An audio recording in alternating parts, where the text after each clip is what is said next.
Welcome back in. It's Pro Football Today. Kevin Walsh and Joe Lisi. We're so happy to have you with us here on this Sunday morning where we are all, and I mean all of us, enjoying Jags, Rams. I think I just smiled for the first time in relation to this game. Yeah, my misery, right? My misery cost you a smile. That was the price to pay. This game is like watching paint dry. I mean, 21-0 in the first half. We have no action in the second. Brian Thomas, glass house. The guy can't stay on the field. He has stone hands today. I mean, real, and I don't even have them. I just want to get in. I have two to score a touchdown. Can we get inside the red zone? Can we do something positive? Here's what I'm expecting happens. This is just my guess. Go ahead. 21-3. No. He'll kick the field goal. 21-6. I think they're going to score a touchdown, Jacksonville, somehow, some way. Probably Trevor will goofily run it in. And then they'll go for two for no reason. Yeah, the analytics will – I don't think that's necessary. I think you do it down 14, not 21, but maybe they'll just do it and they won't get it, and this will land 15. That's where I'm at mentally right now. Oh, and then you lose two? So I see what you're saying. Yeah. No, I don't think this is going to be a game where I secretly come out a winner. The Rams' offense has done nothing, it feels like, since their opening two drives, and that's been more than enough. Yeah, that's it. Why push the ball down the field? We got the 21-point lead. I told you that. No, I know. Why bother? But in a way, Joe, right? Like, I would really like to know, like, go ahead. Just talk to McVay and be like, so your offense is just dial in on one guy and just throw to that person every single play? Because when Puka's in there, it was Puka. Right. When Kupp was at the elite level, it's just Kupp. Nobody else eats in your offense. You just find one guy and feed that guy continuously for 85% of the productivity. It's incredible. What's more amazing is that there's no defensive scheme to take that player away each and every Sunday. How is that possible? But here's the thing. Devontae Adams is doing nothing in this game now. But now. He hasn't caught a ball in a long time. The game is done now. But that's my point. But they got the ball to Devontae was the only receiver you had to worry about. They're still throwing, Joe. They're still throwing the ball. You have a better look than me. I got to turn my head to the left to keep an eye out on the screen. I'm watching dribs and drabs here. Come on. You can see plenty fine. You can. The fourth quarter gets underway. A 20.5-point spread. What about this total, 30.5? Can it get through that number? It can. You need 10 points. Yeah. I mean, you would think that L.A. is going to potentially be in a field goal in 20 yards. There's the 24. Can we get a touchdown from Jacksonville? And here's the thing. To your point, down 24, they're going to go for two. Yeah, they are. And you're not going to get it. No, if they give up the field goal, that won't matter to me. What? Well, but they're going to go for two because three scores. And then that'll cut it to 16. So I'd be beat anyway. Right. If they give up a field goal, I'd be beat anyway. Right. So I mean, I'll live with that. Rip the ticket up. But again, this just feels like I mean, maybe they get it going here. The Jags defense has been fine for, since the start. Yeah, but their offense hasn't done anything. I know. I know that. With a quarter left, if they don't have a positive drive by like 10 minutes, right, they're going to shut it down. They're going to get out of Dodge. They're going to punt on fourth downs. Which I don't get that. If you want to punt, that's great. Then put in backups and go for it on. Like, tell me what that like. What's the point, right, of having your starters in, okay, but then shutting it down. Or not being like your backups need to be ready as well. If that's your mentality, you don't want to get the starters hurt, then take them out, put the backups in. Who though? For the Jags. Why are we benching guys? Don't. Well, you wait and see. Who's that going to help? Okay, by 10 points, by 10 minutes of this quarter. Yeah. If the Jags are down 24. Sure. Or three scores. Right. They're gonna start to just run the football and punt on fourth down. And my point is, yeah.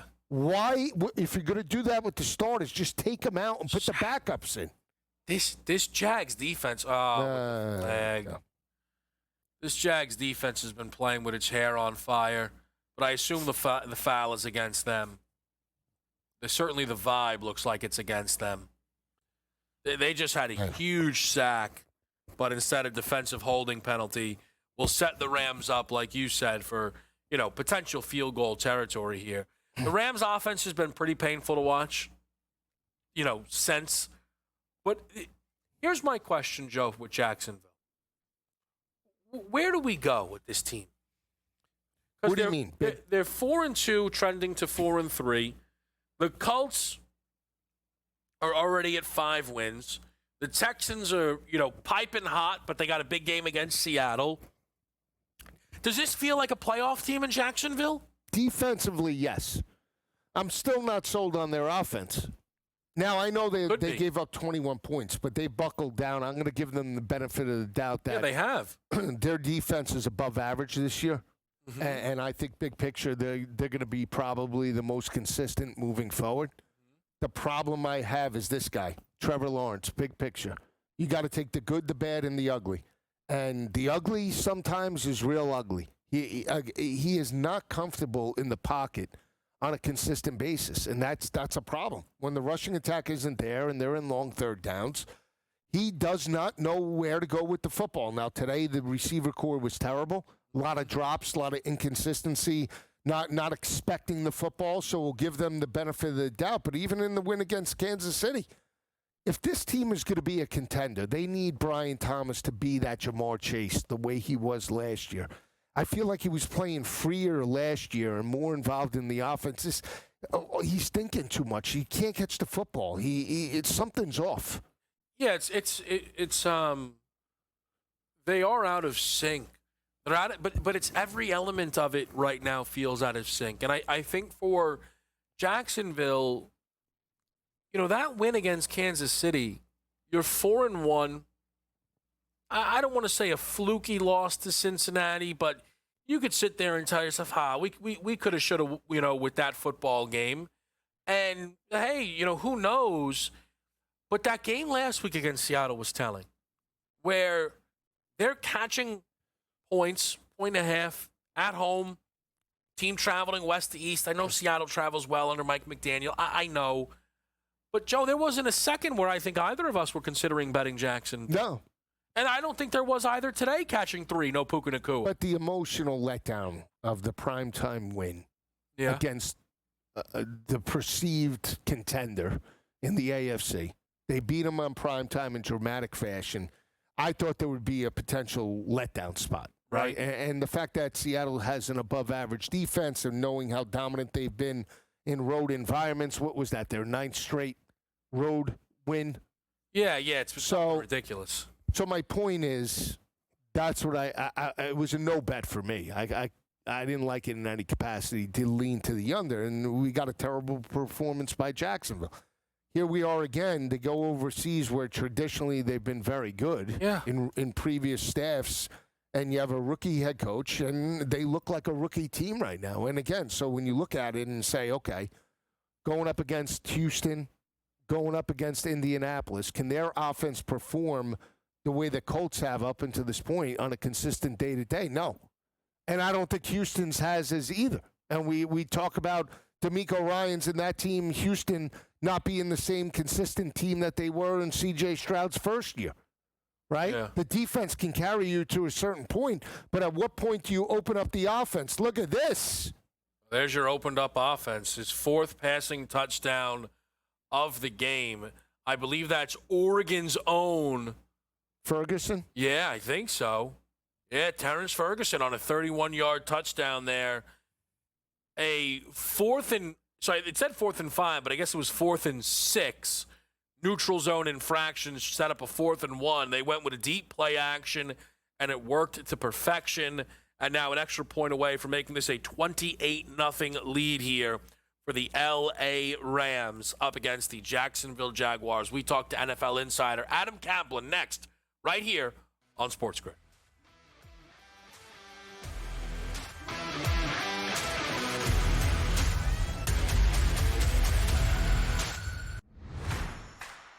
Well, the best part about it is that they're just going about handling their business. I was listening to Arvell Reese and his literally like 5-word sentences about himself and some of the things that Caleb has been talking about. The dudes are just so locked in here about just doing their job and not worrying about all of the other things and awards. They know all those happen when you go win and you win decisively. The Bobby Carpenter Show, only on SportsGrid. Baker Mayfield is the most important player on the Tampa Bay Buccaneers, and they are in first place right now, looking dead in the eye of home field advantage throughout the playoffs. They played a bad division. They're going to win a lot of games, and they're the best fourth quarter team, or at least a 2-minute warning team in all football. So, don't sleep on that. The Craig Carton Show, only on SportsGrid. Awesome and monumentous win against Oregon. Texas has saved their season. Texas has given themselves life to potentially crash the college football playoff party. For OU, a loss to Texas shouldn't be the end of your season. And yet with that remaining schedule, it feels like it could be. Books certainly pricing it that way. A lot of movement off of the Red River rivalry. Game time decisions, only on SportsGrid. Paige or Caitlin? Who do you take and why? I think for the WNBA, in a sense where they're moving toward more guards when it's been very post and big heavy in the past. But there's a reason why Caitlin Clark set all those records at college and then went into the WNBA and set all those records immediately. I really do think she's just a different level talent. Betting above the rim, only on SportsGrid.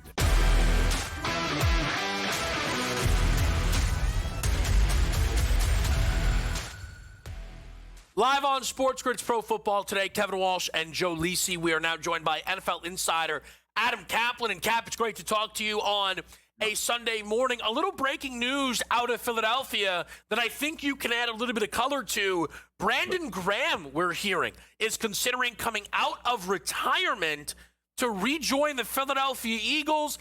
The Zadarius Smith news earlier this week that he's going to retire, who Philly had picked up to help their pass rush. Yep. Are you hearing anything around this situation? Yeah, look, the Brandon Graham situation is this, to kind of put this going forward here, what's going to happen. So Graham's very close to the team. He's close to his teammates, close to people in the building. Player agents know this, who've got players on the Eagles, not a secret. Graham has been considering coming back for a while now. And then you mentioned the Darius Smith situation. This takes it up another level. Because right now the Eagles have 4 pass rushers on their 53-man roster that are healthy. Nolan Smith is coming back from surgery. Excuse me, he had surgery after the Super Bowl. Then he unfortunately had a setback with the tricep. So right now the Eagles have issues at edge. Zadarius Smith's stunning retirement, by the way, which came out of the blue. No one thought that would happen. That is a problem, and it will not stop. Even if Graham does go through with this and they get this contract done soon, it's not going to stop them from doing anything at the trade deadline. Brandon Graham at this point is a situational pass rusher who could play limited snaps. And yeah, from everything I've heard, he's in pretty good physical shape, but until you get him back to practice, it's over 9 months since he's been on a football field.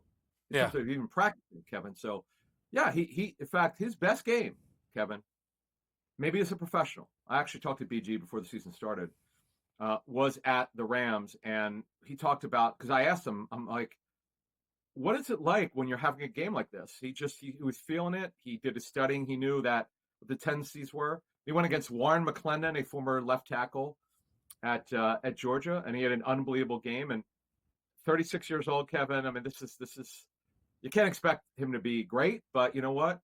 They're real late at edge, and I don't put percentages on anything, but I think this is. I mean, the chances are very strong that's going to happen. It's just a matter of what's the contract going to look like? When's he going to be ready?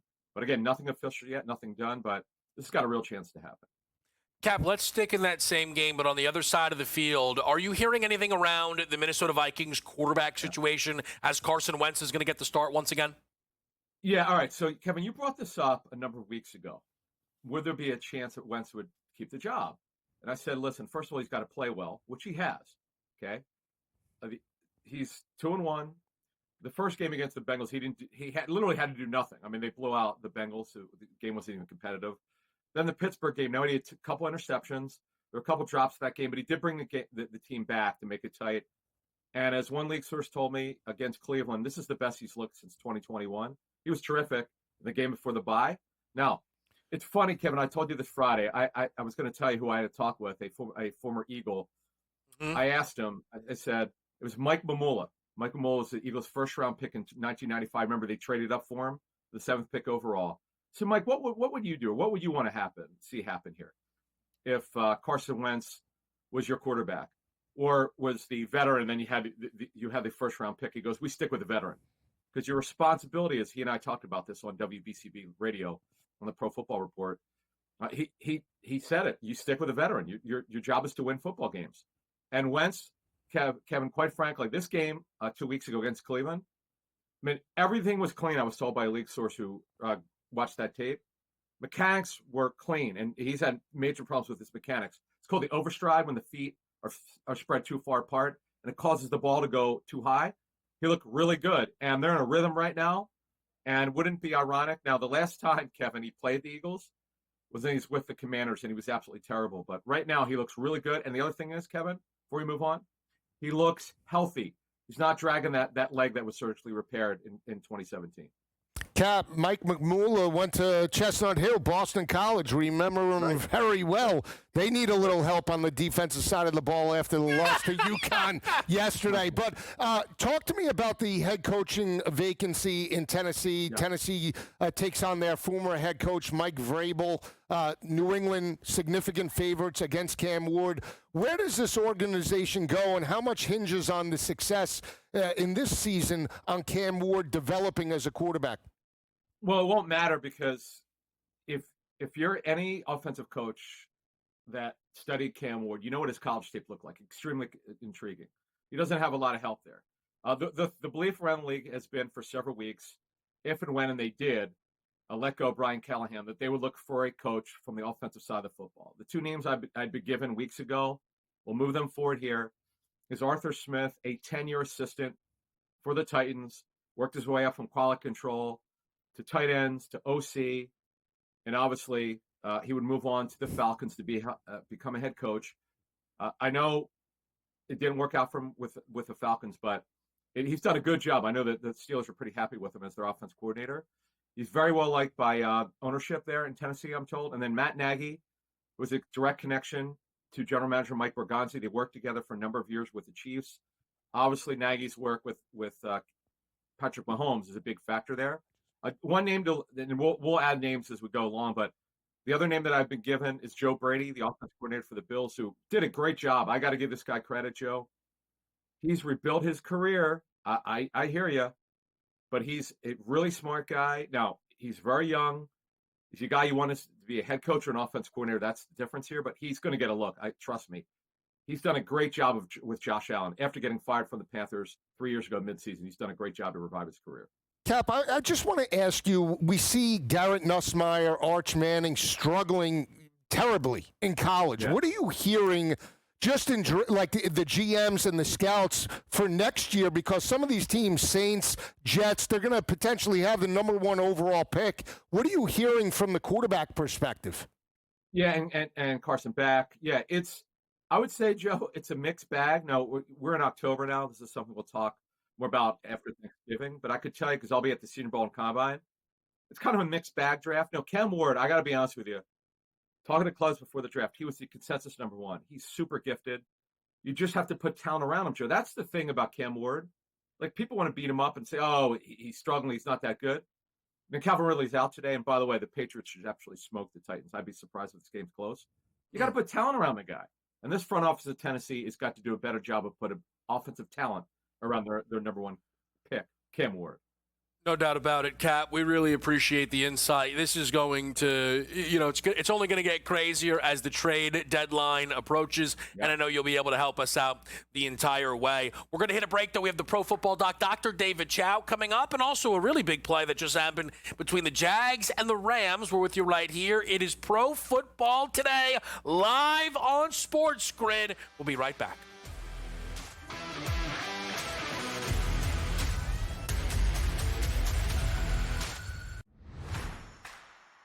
The best part about it is that they're just going about handling their business. I was listening to Arvell Reese and his literally like 5-word sentences about himself and some of the things that Caleb has been talking about. The dudes are just so locked in here about just doing their job and not worrying about all the other things and awards. They know all those happen when you go win and you win decisively. The Bobby Carpenter Show, only on SportsGrid.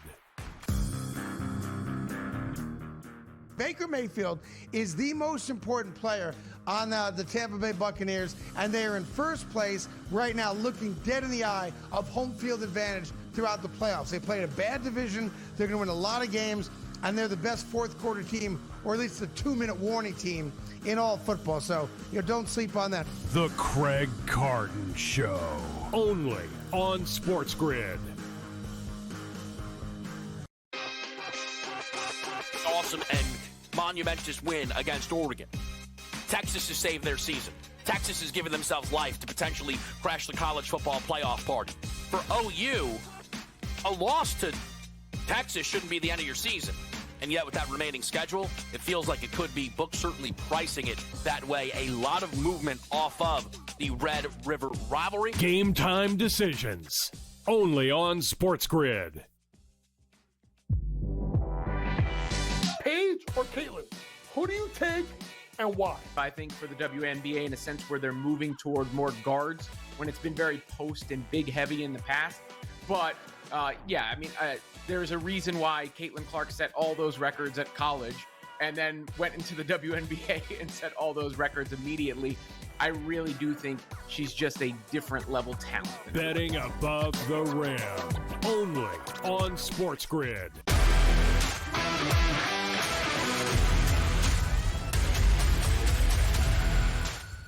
Pro Football Today back here on SportsGrid. We're now joined by the Pro Football Doc, Dr. David Chao. He and the group over at SixScore.com always doing an excellent job getting us ready for these Sunday slates here. Doc, how are we feeling? How's the team doing? I don't see the war room behind you. Oh, they're right over here. They're comfortable. They're on couches and everything else. They're better than I am. I just got off a little trip to Sin City there. All right, listen, we'll try not to overwork you then. I do want to ask you about the Eagles and the Vikings, Doc, because this is a game that, before looking at the six score, I would have thought Minnesota, off the bye week, arrow up.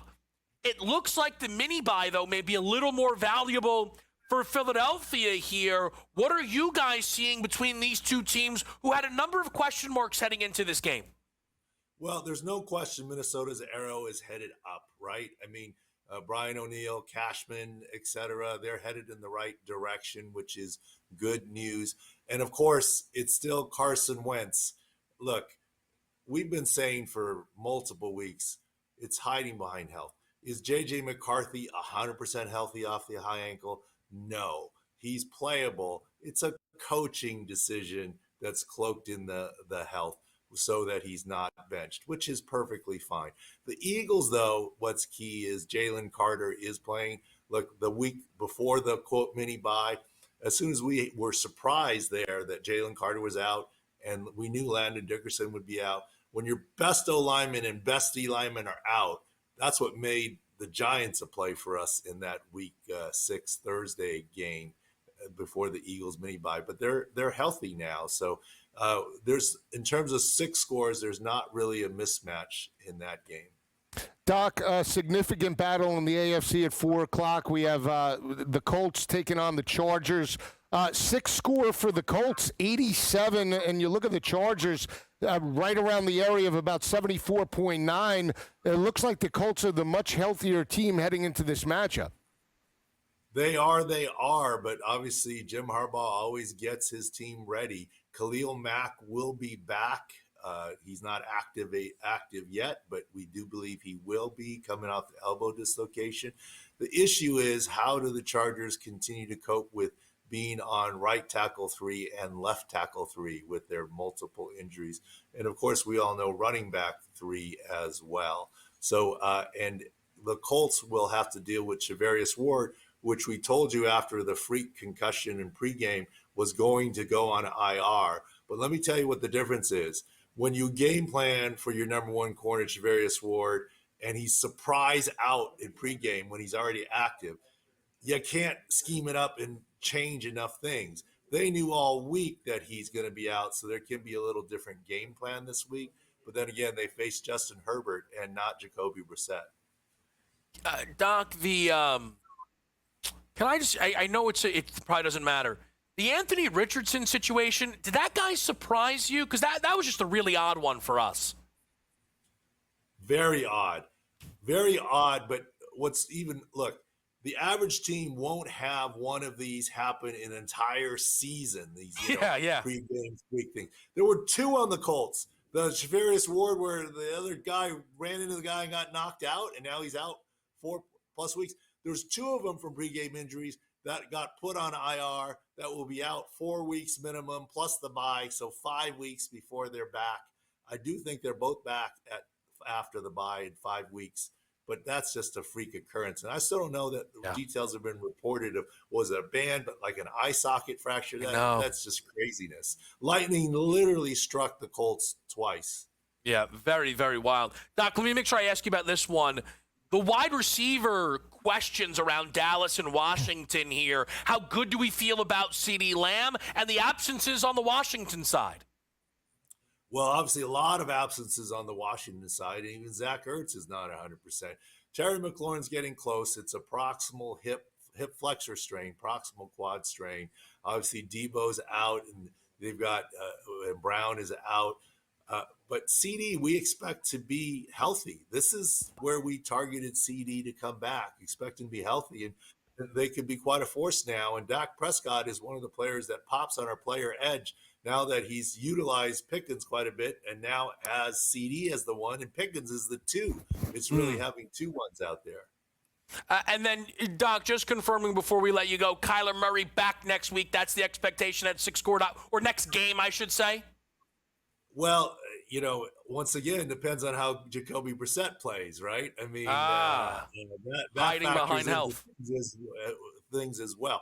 Do I think Kyler Murray is going to be 100% for the next game? No. Good enough to play? Yes. So it's going to be in Jonathan Gannon's hands. All right, awesome. Doc, we really, really appreciate it. The Pro Football Doc, Dr. David Chao. Again, 6score.com has you set up for all of this stuff. It only gets more valuable as the season goes on, as the injuries start to mount and mount and mount. So make sure you are over there at 6score.com. We'll update you on London. We'll get you the whip around. It's all happening after a quick break, and we're right back with more SportsGrid.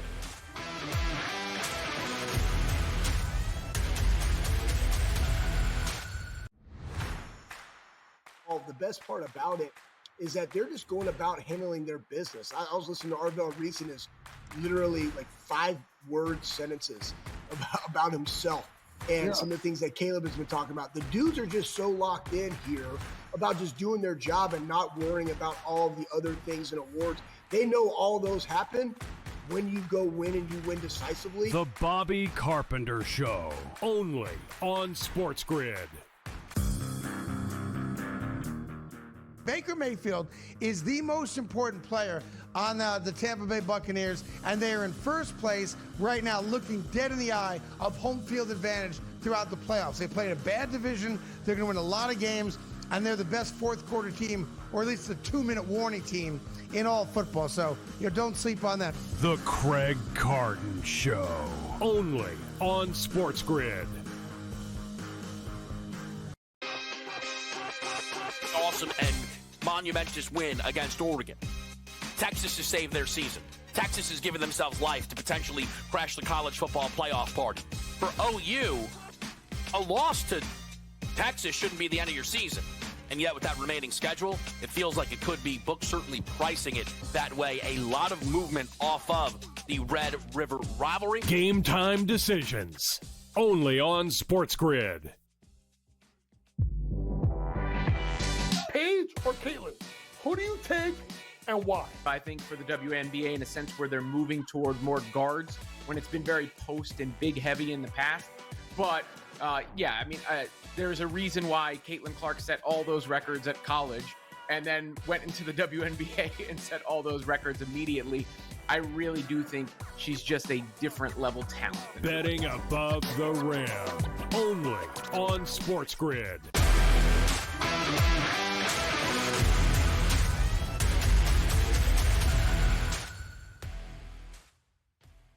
Back right here on SportsGrid. I know it is mostly inconsequential, but that looked like a terrible roughing the passer penalty. I mean, the flags are just flying now. We're just throwing flags and lawn. Not that I care at this point, but I mean, it's just ridiculous. And they're throwing. Yeah, why not? 5 touchdowns. Wow. Yeah. What is it? Peg? I mean, this is crazy. They're just throwing on the one up a gazillion. Devonta with a 3-touchdown performance. Stafford with a 5 passing touchdown performance. MVP, here it comes now. We're going to talk about Stafford now being an MVP. You can't hit him. You can't bury him, from a front 7. Puka Nacua, done. Offensive Player of the Year race. I'm just telling you that now. Look, tough blow. We missed it, by the way, and then we're going to do the whip around, Joe. But Travis Hunter, on that pass Jags drive, broke out. Yeah. A couple of big catches, including his first career touchdown. One thing, he's the only one playing on the offensive side of the ball. We said it. At halftime, he would have the numbers. Wasn't looking at Brian Thomas, wasn't looking at anybody else but Parker Washington and Travis Hunter steps up with it. And I think he had great value. I mean, it was plus 230. Plus score? I think even better than that, I thought. Maybe. I might have looked a little late third quarter, early fourth. Oh, live you're saying? Yeah. Oh, yeah. I thought pregame he was in like 3s. He was. Yeah. Okay. Plus 330. Yeah. Okay. So that's what I saw as well. Okay. I was talking in game. He had, because they weren't priced in. Obviously, when we had 30 and a halves, Jacksonville was even going to score. Yeah. All right. Let's start to break down your 1:00 window. We begin in Minnesota. Vikings a 2.5-point home underdog to the defending Super Bowl champ Philadelphia Eagles. A total in this one at 43.5. You know me, Saquon Barkley over the rush attempts, 16.5 minus 130. I would still play the 17.5s there. Barkley had 18 carries in each of the first 4 games, 18 combined in the last 2 losses. I think this is a monster Saquon Barkley day here. I think it needs to be against Minnesota. You might be right. Getting back to identity, I think that's what they have to do. But I'm on Jalen Hurts, 34.5 rushing, altered him as high as 50+. Sidewise can only look to, obviously, Philadelphia, minus the 2.5. But my best bet in the game is the over 43.5. I do feel we get points aplenty. Did take A.J. Brown, anytime touchdown at plus 190. Took Hawkinson for Minnesota at almost 3-1. So. Got a bad number, don't really care. Chiefs, Raiders, this is up to 13.5. Dead to rights. With the Jacoby Myers confirmed out news that we received. I played the Vegas Raiders at 12.5. I think they're in this one the whole way. As Kansas City, with Rashee Rice back, I am sure will move the ball, but the defense has been leaky, and the Kansas City Chiefs, when they are back, that means they do not cover big numbers. In division, give me the double digits with the Vegas Raiders. Divisional matchup, Raiders-Chiefs. This matters, I think, to the Raiders, believe it or not, with Pete Carroll. And again, we've seen the Raiders in recent years step up in Arrowhead, cover big lines, and win outright. They don't cover at home against Pat Mahomes. That's the difference. You want to give me 12.5, 13 points? Somehow, some way, I like the Raiders in this matchup. I did take Trey Tucker, anytime touchdown. Wouldn't shock me. I was on Geno's passing last week. The game strip with Cam Ward was just run the football with Genti. I think they're going to have to throw it today. But I like the under still. Even though they throw the football, I don't think we blow through this 45.5. I think Max Crosby and that team force Mahomes to work down the field, maybe field goals instead of touchdowns, a ton of yardage, but we go under the 45.5. Bears Saints, this game will feature for me in our Sell Me Something. I was looking at an under 46 late last night. I ultimately didn't play it. I think to some degree, there's been a few spots I think in the NFL I've looked to get cute on an under. I've backed off, and I've probably been better off for it. We'll see how this one lands here with Caleb Williams, though, and the Bears. I think at this point, laying a light number, I'm not on it, but certainly would lean Chicago. The Saints keep getting a lot of respect on spreads, but it's costing them any real opportunity to cover these numbers. Yeah, they should have, a lot of people were on them against New England in terms of a flat spot potentially after the win over Buffalo. For the Patriots, didn't happen. They put up 19 points. They lose it by 6. Total was marked perfect at 44.5, 45. It lands right on the number and slightly under. I can only look Chicago here. Didn't play a side. Okay. But I do feel the way the offense moved the football on the ground and through the air with Caleb, you want to build that consistency. Again, we've seen New Orleans give up a ton of yards to Drake May. I think we can get through this total, 45.5. I'm willing to take a shot. I did take G.J. Moore, forgotten man all of a sudden, by the way. Well, I mean, I understand what a Dunze and Luther. Better.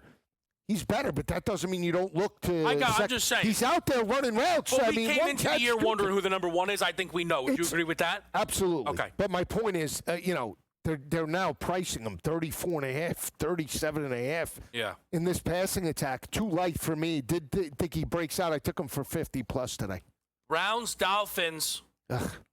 Maybe the lowest total we'll see all season. 34.5.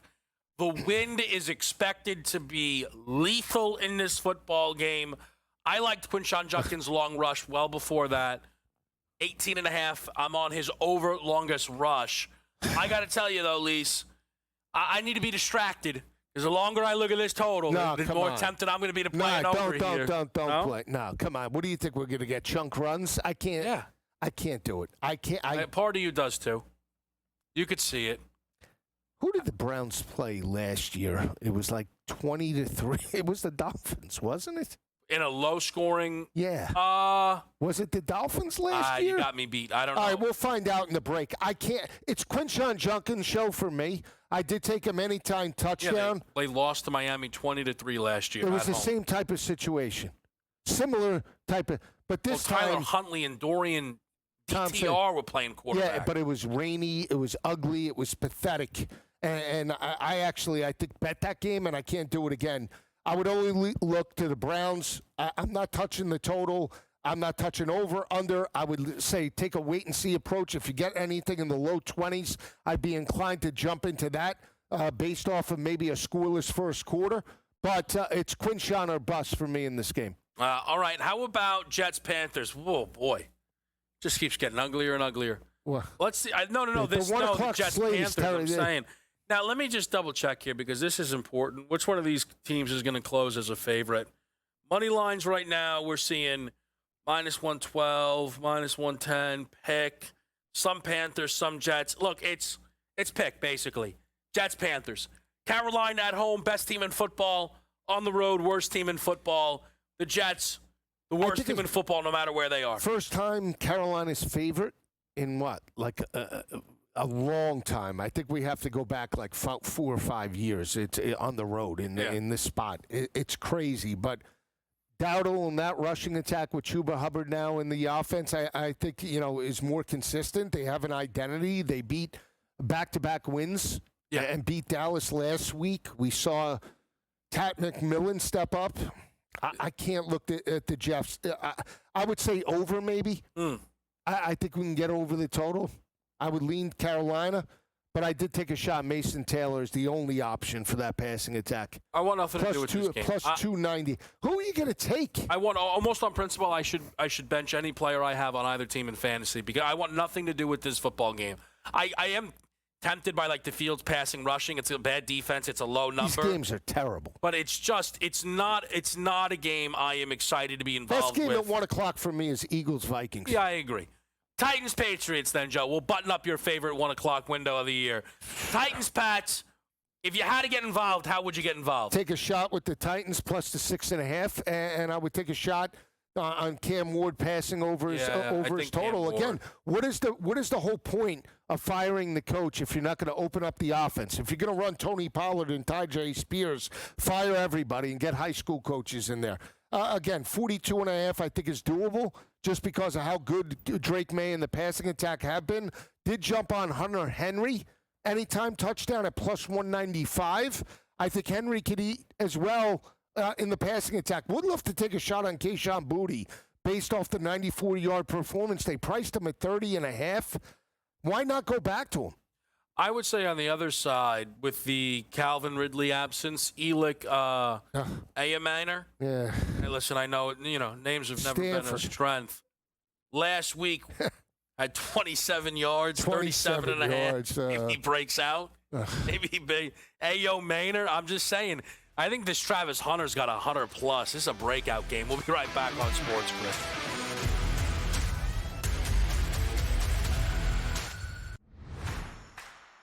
Oh, the best part about it is that they're just going about handling their business. I was listening to Arvell Reese and his literally like 5-word sentences about himself and some of the things that Caleb has been talking about. The dudes are just so locked in here about just doing their job and not worrying about all the other things and awards. They know all those happen when you go win and you win decisively. The Bobby Carpenter Show, only on SportsGrid. Baker Mayfield is the most important player on the Tampa Bay Buccaneers, and they are in first place right now, looking dead in the eye of home field advantage throughout the playoffs. They played a bad division. They're going to win a lot of games, and they're the best fourth quarter team, or at least a 2-minute warning team in all football. So, don't sleep on that. The Craig Carton Show, only on SportsGrid. Awesome and monumentous win against Oregon. Texas has saved their season. Texas has given themselves life to potentially crash the college football playoff party. For OU, a loss to Texas shouldn't be the end of your season. And yet with that remaining schedule, it feels like it could be. Books certainly pricing it that way. A lot of movement off of the Red River rivalry. Game time decisions, only on SportsGrid. Paige or Caitlin? Who do you take and why? I think for the WNBA, in a sense where they're moving toward more guards when it's been very post and big heavy in the past. But there's a reason why Caitlin Clark set all those records at college and then went into the WNBA and set all those records immediately. I really do think she's just a different level talent. Betting above the rim, only on SportsGrid.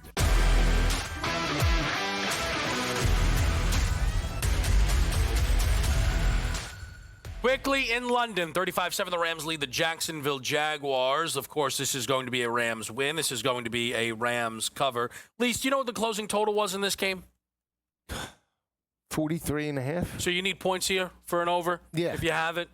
Jags right now are at 3rd and 13 at the Rams' 14-yard line. Travis Hunter with 101 yards, 8 grabs, and a touchdown. So a full breakout for Travis Hunter. Brian Thomas Jr. left this game injured. So it is on the board that... What? I was going to say shocker. Guy limps off the field every time. I mean, he's so big. He's like a glass house. I'm very confused at what happened on the. You didn't. I don't know if you saw the clip of him getting injured. No.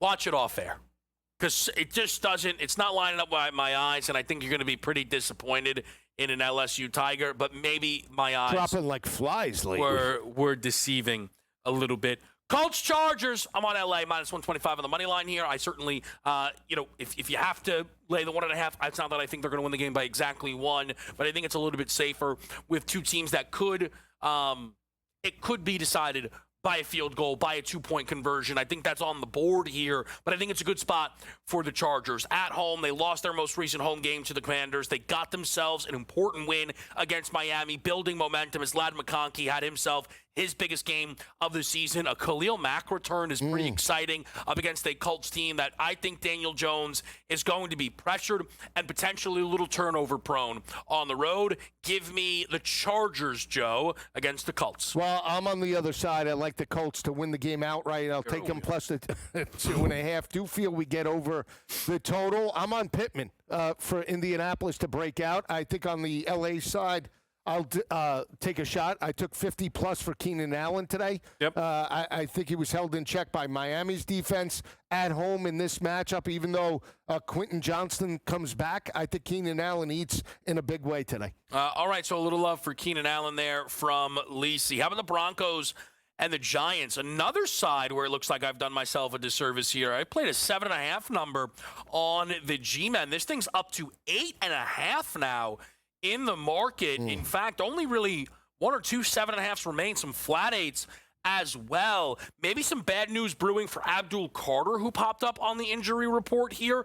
To me, this is not about buying in on the Giants and the win against the Philadelphia Eagles, and more so about buying in on the spot. One team's on a mini-bye, the other is returning home from London. I think the schedule spot is there for the G-men to step up and cover regardless of circumstance, if you will. If the defense has to step up against Bo Nix, I think they can. If the defense is leaky, I think there's enough juice behind Jackson Dart and Cam Scatterbo to hang here with Denver regardless. I'm not calling for the upset. I think the Giants hang. I'm going to take the points. I would lean to the under just because on the road, I don't know if Brian Dable and this offense open it up, and I understand they put up 34 against the Philadelphia Eagles in the home win, but going on the road, knowing how good Surtain and that secondary are, experienced, I think there's a little bit more of a conservative type of approach on the road, trying to win the game. Yep. So I like the Giants with the 8.5, but I do lean to the under. A little bit of an under look there for Joe. Dallas, Washington. Right now, 1.5 point spread, total 54.5. I know this game will feature for you in our best bet segment. Jaden Daniels over 223.5 passing yards. One of my Sunday morning crunch plays. I think Jaden Daniels has himself an MVP-ish day. I don't know if they win. I think he does it all here against Dallas, but primarily through the air. I don't think there are answers for the Cowboys, and I almost feel that the injuries at wide receiver are a benefit in getting us a lower number to bet on Jaden Daniels, and I think it just adds to the confusion for the Cowboys here. I think he plays a very free game and an effective one. Yeah, I like him anytime touchdown. I like him to hit pay dirt. I think he's plus 155 to do that today. I like Washington in the game, and I like the over. I think all these playmakers will eat. To your point, I think Jaden Daniels a little bit limited in back-to-back games against the Chargers and Bears on the ground. I think he could blow through his total today, 43.5. But you're right. I think Dak and him could be on a pace potentially for 600 total yards. What we saw in that matchup, Green Bay and Dallas, I think potentially could play out in this ball game. Again, I look for the playmakers. He's got a little bit of a thing going now, Daniels with McCaffrey, who is more of a possession type of guy. On the road, don't be shocked if McCaffrey eats again against Dallas. I do think that Zach Ertz featuring here would be very, very unsurprising. Cardinals-Packers, it's going to be Jacoby Brissett here against this Green Bay defense. Total 44.5, Joe. I'm going to take the Cardinals. Again, I like what they had. Last week, they were in a position to potentially pull it out. That's a very good Indianapolis team. But catching 7 at home, I like the Cards. I think their defense is good enough to shut down Josh Jacobs. I also think they're good enough to maybe force some turnovers over Jordan Love. Jordan Love on the road. I want to see that performance. The Green Bay struggled in their one big road performance against Dallas.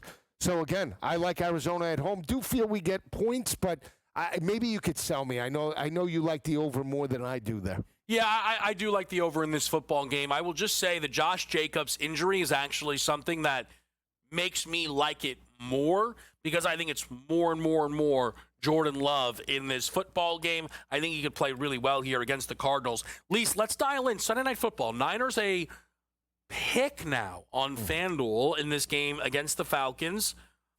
One of the big worries for me here about this game is it is on the board the Niners defense is terrible. I don't mean worse. I mean terrible. With Bosa out for the year and Fred Warner out for the year. Now, I think Robert Saleh is a good coach. I think maybe he finds a way to lift this group. But those are two of the best defensive players in the league. Almost impossible to replace both of them. I don't have any action yet in this game. I think it's on the board. The Niners defense is terrible. That could guide me to some different options. I'm going to lay it with the Niners at home. I just think they're the better group. I know Atlanta. I don't trust Raheem Morris in Atlanta on the road. Yeah. I think it's a breakout performance on the ground with McCaffrey. Why? Because you saw the success of James Cook last week. Even though Buffalo didn't pull it out, they're going to potentially blitz Mac Jones, I believe, Atlanta on the road. You got a mobile quarterback. You don't want him to survey the field, especially since he's picked apart multiple secondaries in back-to-back weeks against L.A. and last week against Tampa, even though they didn't get the victory. So I like San Francisco. Do feel we get under the total 46.5. Now coming up next, best bets and sell me something. I was going to do Bijan Robinson under 39.5 receiving yards as my sell me something. Not because it's crazy, it's a straight bet. But I don't think anybody in the world would be willing to bet that with me. Even myself, I'm not sure I'm actually willing to make Your that other bet half? on Bijan. Next, best bets. Sell me something on SportsGrid.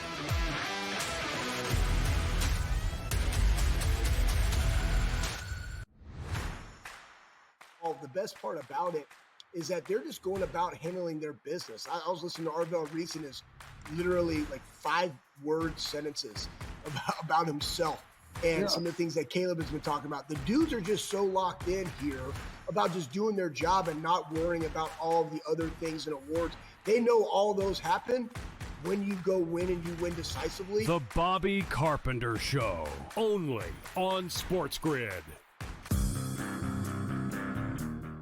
Baker Mayfield is the most important player on the Tampa Bay Buccaneers, and they are in first place right now, looking dead in the eye of home field advantage throughout the playoffs. They played a bad division. They're going to win a lot of games, and they're the best fourth quarter team, or at least the 2-minute warning team in all football. So, don't sleep on that. The Craig Carton Show, only on SportsGrid. Awesome and monumentous win against Oregon. Texas has saved their season. Texas has given themselves life to potentially crash the college football playoff party. For OU, a loss to Texas shouldn't be the end of your season. And yet with that remaining schedule, it feels like it could be. Books certainly pricing it that way. A lot of movement off of the Red River rivalry. Game time decisions, only on SportsGrid. Paige or Caitlin? Who do you take and why? I think for the WNBA, in a sense where they're moving toward more guards when it's been very post and big heavy in the past. But there's a reason why Caitlin Clark set all those records at college and then went into the WNBA and set all those records immediately. I really do think she's just a different level talent. Betting above the rim, only on SportsGrid.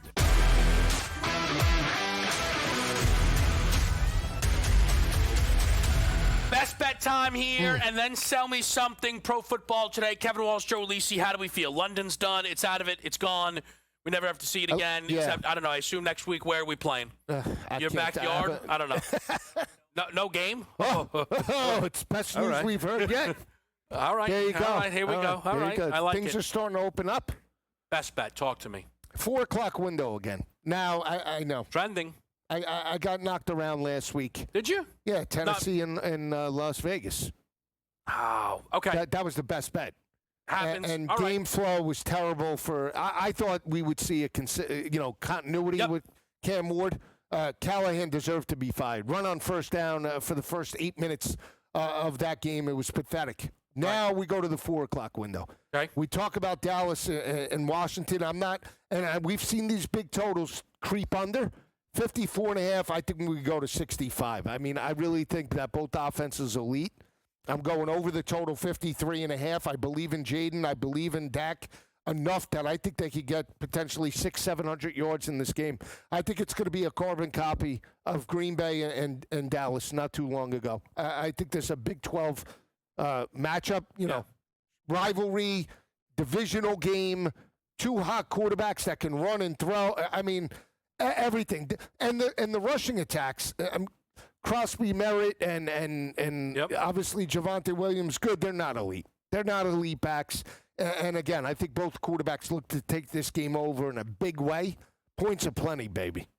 What stood out to me, again, as someone who is, a friend but also a fan, truly, you don't often total in the 50s. Right, I don't for a go best this bet. way. Right. So I thought that was pretty enticing. I think this is going to be a really fun game to watch. You guys, I'm on the Jaden Daniels over. I will say last week, for the first time, I think I used a prop as a best bet. Came in Josh Jacobs, which was fantastic. And, I'm bouncing around a little bit, right? I try, maybe I'll do a side, whatever, prop if we have it. I couldn't help myself, though. I'm kind of, I hope I'm not stepping on toes here. No. But I got a 4 o'clock total. It's crazy.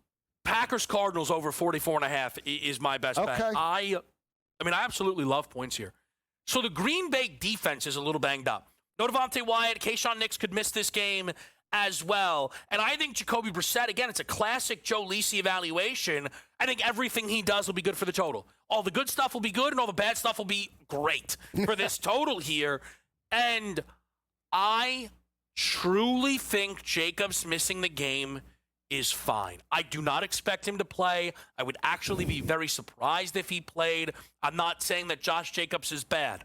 What I am saying is a Green Bay team that has been aggressive with Jordan Love, I think will only be more aggressive here against an Arizona defense that I'm not all the way believing in.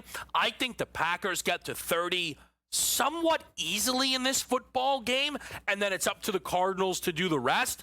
Jordan Love is a very live MVP candidate. He is. I know that where the conversation is right now, his numbers are there. The record needs to be there. I think we see it on display against the Cardinals. Yeah, it's a good look. Depending upon how 1 o'clock goes for me, you might get me on that total. Okay.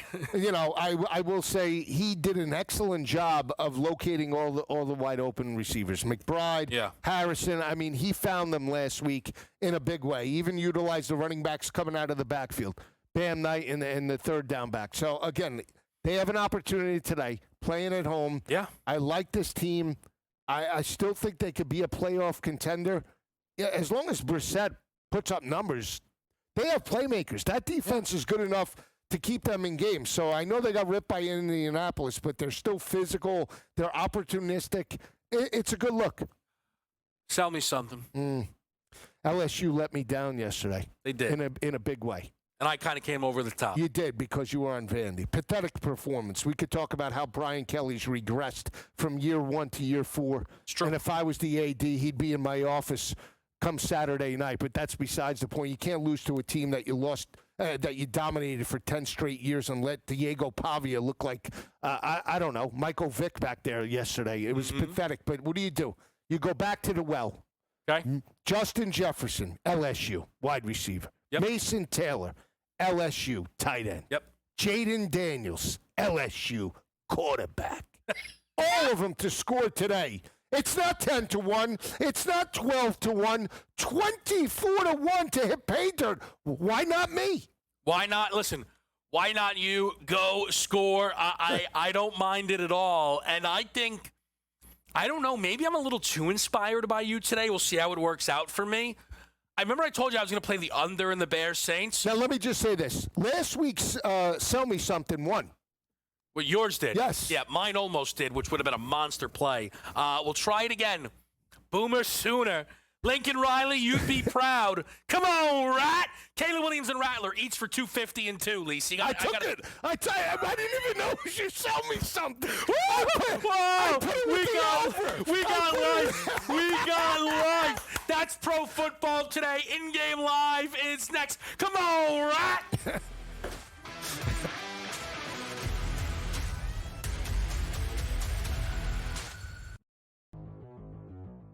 You're looking at Joe Burrow being the guy that I was in on the beginning of the year. Clearly, that is no longer an option. So where are we looking on this board? And I keep landing on the same thing, which is, Baker Mayfield's been kind of the story this year.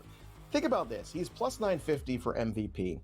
They look like right now one of the, if not the most formidable team in the NFC. Fantasy Sports Today, only on SportsGrid. Great quarterback, the best quarterback in football. But when you play a 60-minute game of football on national TV and the referees do not call a single penalty against you when you committed 13 penalties the week before in a nationally televised loss, I'm sorry, but the jig is up. The Craig Carton Show, only on SportsGrid. I apologize to our fans. We need to do better. That's all you need to say, Scott, right? But Tua goes out there, my kids love me. I'm rich. I don't care. You got your dumbass coach coming out here, and we play to win. You got to win the game, and you got to win. And, the Dolphins press conferences make it way worse.